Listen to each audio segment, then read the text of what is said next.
السلام عليكم ورحمة الله وبركاته. خبجم توتا في جالة توتا إلمان أرومو ميشر شير قدا ننفع أتقول يا أجائبادي واندن ورد بنجود سبسكرايب لايك ما تيتا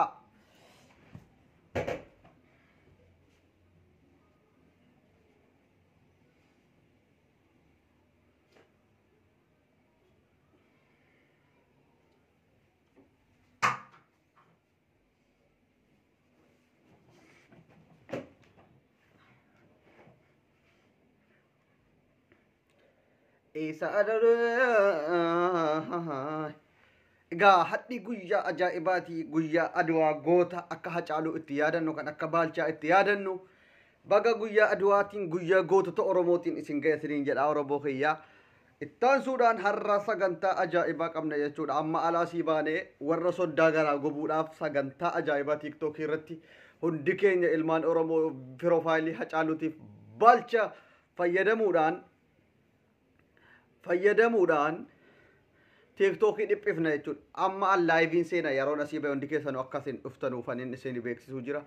Live TikTok irratti sirbi hacaaluun banama profaayilii isaa ilmaan Oromoo hundi akka TikTok irratti fayyadaman goona jechuudha. Akka nurraa nafne sagantaa ajaa'ibaa qabannee achirratti argamna jechuudha Oromoo kiyya.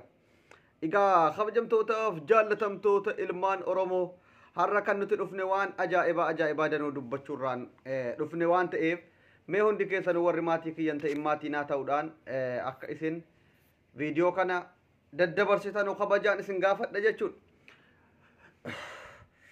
Wanti ani irra dubbachuu dhufe kaleessa haasaa Jawaar Muhammad waan ajaa'ibaa dubbatee onnee nama caccabsu viidiyoo isaa kaleessa dubbate irratti waa'ee ijoollee Suudi Arabiyaa waan baay'ee dubbate irratti hedduu tokko abdii namatti tora an himeen ture dheengadda Jawaar Muhammad gabbahe FB isaarratti haasa'u hadhiisu malee hojiin inni waa'ee ijoollee Suudi Arabiyaatti hidhamtee jirtu waa'ee shamarran mana hidhaa keessattuu xiyyeeffate daa'imman achi keessatti dararamaa jirtu baay'ee tokko akka inni hojjetaa jiru isinitti himeen ture jechuudha.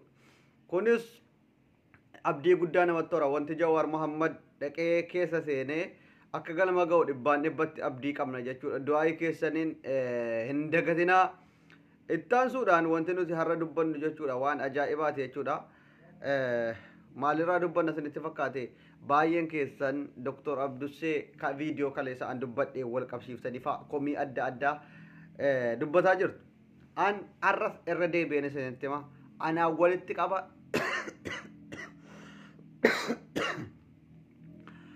Kana boodaaf dhumarran isinitti hima. Ammaaf sagantaa kan goo na jalaa balleessitu.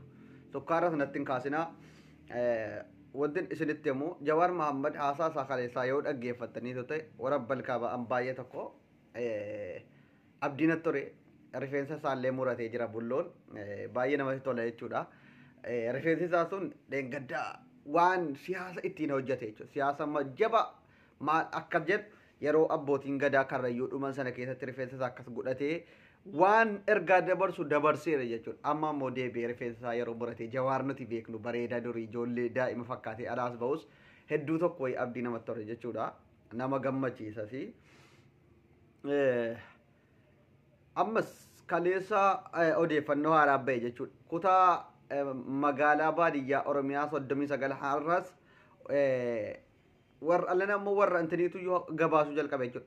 Warra paarlaamaa irratti daangaasaan jedheetu hin taane ammas kan biraa 39 woboo harka galuudhaa fi Oromiyaa woboon akka bulchaa jiru dhibbatti irra deddeebi'anii warri soddaa BBCdhaan waaltaa miidiyaa jiraatiin waan jarri irraa dubbataa hin jiran jiru jechuudha.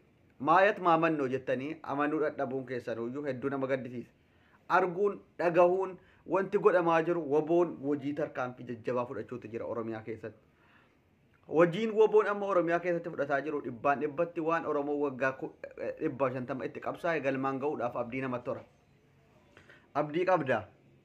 Dhuguma dhugaa argachuudhaaf haqa Oromoo argachuudhaaf qabsaa turte yoo ta'e waggaa kana harii waggaa 50 darbe immoo itti dhaloonni itti dhumuudhaan waan jabaa kana warri galmeessaa ture har'a firii isaa arguun barbaaddaa siin jedha. Naan jetta taanaan woboo bira dhaabbadhu tokkummaadhaan woboos jabeessi. Akkuma gadda iccitii baasuun barbaanne Jawaar Muhammad is deeggarii. Jawaar Muhammad yeroo kana eenyuun deeggaraa jira jetteen gaafatanii Baqqalaa Garbaa eenyuun deeggaraa jira? Paartii isa kam keessa jira?